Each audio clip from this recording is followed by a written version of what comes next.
Hello नमस्ते everyone फेरि पनि तपाईँहरू सबैजनालाई वाउ यहाँको सिनहरू हेर्नुहोस् कस्तो राम्रो छ है। यहाँको गाउँहरू, यो ठाउँको नाम चाहिँ मलाई एक्ज्याक्टली थाहा भएन, तर हामी हिँड्दा हिँड्दै खोला नाला वन जङ्गलहरू त्यहाँको हिमालको दृश्यहरू हेर्दैछौँ।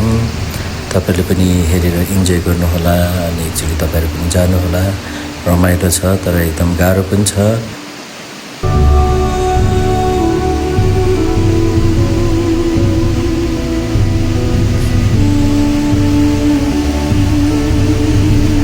ओके, रेनी सिजन छ, त्यही भएर एकदमै गाह्रो पनि छ, तर एकदमै यहाँको सिनहरू हेर्नुहोस्, यहाँको वन जङ्गलहरू हेर्नुहोस्, खोला नालाहरू हेर्नुहोस्। Wow, love it.